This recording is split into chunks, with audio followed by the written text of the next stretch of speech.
இப்போ இந்த வருகின்ற தேர்தல்ல இப்போ இந்த அண்ணாமலைன்னு ஒருத்தர் வருவாரு, இந்த இடத்துக்குள்ளேயே நீங்க உடம்புன்னு தான் நான் சொல்றேன். ஏன்னா அந்த மாதிரி அவர் என்னன்னா, அந்த அண்ணாமலையின் புறம் யாருன்னா இந்த அரவக்குறிச்சியில தோத்து போன ஒருத்தர், கவுன்சிலர் எலெக்ஷன்ல கூட ஜெயிக்க மாட்டாங்க.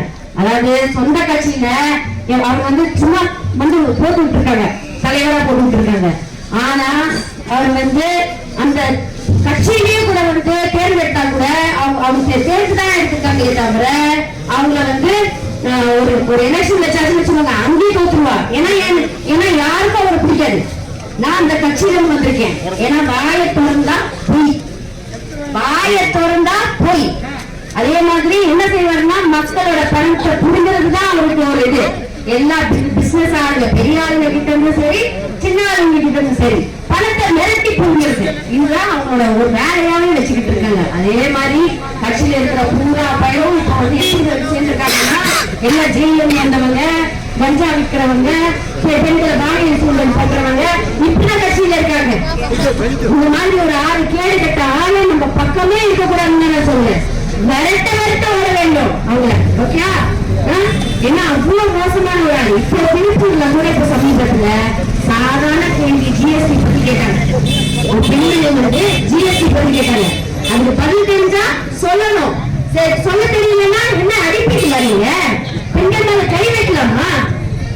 நான் இந்த கட்சிக்கு அனைத்து இந்திய அண்ணா திராவிட முன்னேற்ற கழகத்து கட்சிக்கு நான் எதுக்கு வந்தேன்னா, அவ்வளவு அற்புதமான ஒரு கட்சி, மக்களுக்காகவே ஒரே ஒரு கட்சி. இந்த திருட்டு அண்ணாமலை இருக்காங்கல்ல, முழுக்க போர்ஜரி. அவருக்கு ஒரே விஷயம் தான் தெரியும், பணம் கொடுக்க தெரியும், நல்லா பொய் சொல்ல தெரியும், போர்ஜரி தனம் பண்ண தெரியும், இன்னும் பண்ண தெரியும். அதனால இந்த எல்லாருக்கிட்டையும் ஒரே விஷயம் கேட்டுக்கிறேன்.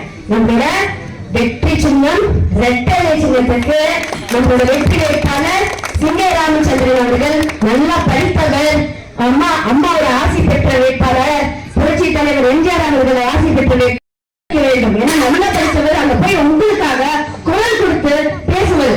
இப்போ வந்து மோடி இங்க வந்து வருவாரு, மோடி கேரண்டி கொடுப்பாரு. என்ன கேரண்டி கொடுக்குறாரு? நீங்க திருப்பி பிரதமர் ஆகுவீங்கன்னா என்று கேரண்டியே கிடையாது.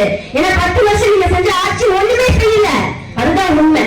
அதனால மக்களை நீங்க எல்லாரும் உஷாரா இருக்கணும். சும்மா வந்து 1008 பொய் சொல்லுவாங்க. இந்த பொய் சொல்ற கும்பலை பார்த்தாலே நீங்க விரட்டி அடிக்க வேணும் அப்படின்னு சொல்றேன்.